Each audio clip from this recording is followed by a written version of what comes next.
Good evening, YouTube. You may enjoy the page coming to you live on YouTube. Well, tonight there was the fight between Alicia, the Empress, Napoleon Espinosa, and her opponent Elin Cederroos from Sweden. Now, Alicia is been around for a while. She at the point she had a 12-1 record with 7 knockouts, and the fight was unification of the women's super middleweight 168 title.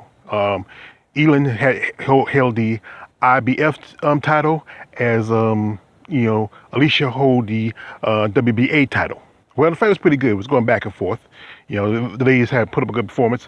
But around the second round, Elin hit um, Alicia with a left, which backed her off, and I think that was the first knockdown of the fight.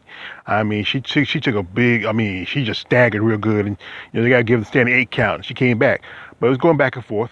But really, the thing was, I'm not per se a boxing analyst as some of these guys, but Elin was using her reach because she's like 5'10", and Espinosa is only 5'5" and a half, and she was using her reach, just peppering her from the kind of from like across, using a jab and using that left hook. Now, with Alicia, being she's a little shorter, what she did was mostly she, was going for the body and hitting her with her right.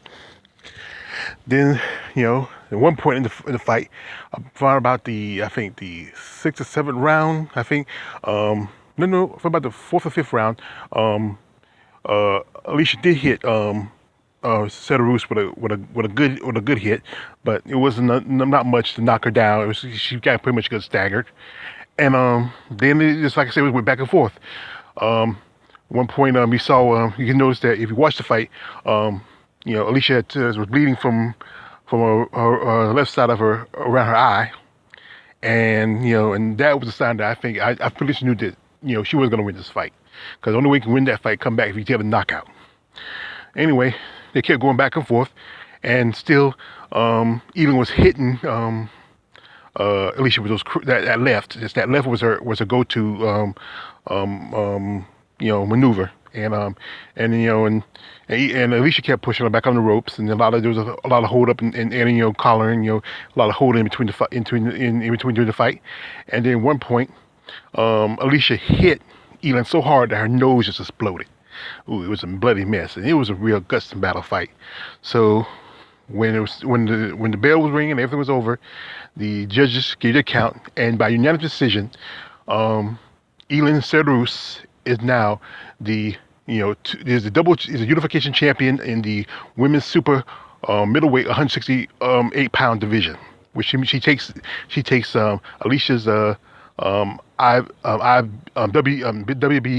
title, and along with her IBF title. And this is during the interview, they talked to Alicia, and Alicia, I think she was really disappointed. She said that she won, and she said she's fighting for God, but you lost. And there's no point about it. You lost, and you have to accept that. You have to be a good sport. I know you want to have a concept, but the fact was that your opponent had the height and reach advantage against you. And then, she was doing a lot of bobbing and weaving, a lot of good head movement, but still that doesn't always work, especially when you got an opponent who's taller. Now, a quick synopsis about Cederroos. She started boxing about 4 years ago. She was a soccer player back in Sweden. And then after she had her last child, she decided to train for boxing. She's a mother also. And she had an amateur career for a good while. She turned pro.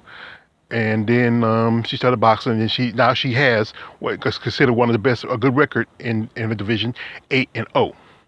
Now there was a talk about her fighting Clarissa Shields.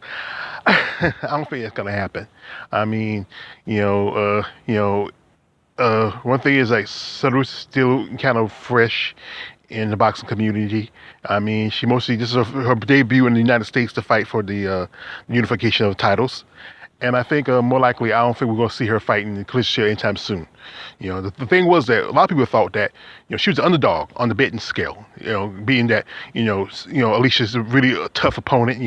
I know my man coach called her a bodybuilding female boxer, but she is very buff for a female boxer. I won't say the same level as maybe Ann Wolf, but the thing is that I don't think we're gonna ever see like there was a conference opportunity if um you know Napoleon Espinosa had won this fight, she was gonna probably face Clarissa Shields down the road. But now that's not gonna ever happen. I don't think it'll happen anytime soon. There's no point, because you don't have a title unless you want to fight for one of Carissa's titles. I don't see anytime soon of Alicia getting a title shot against Clarissa Shields. Possibly she might have a rematch with Cederroos down the road or fight somebody else, but that's up in the air. So anyway, this is your man George Page. Like, subscribe. Don't like, don't subscribe. I'm out.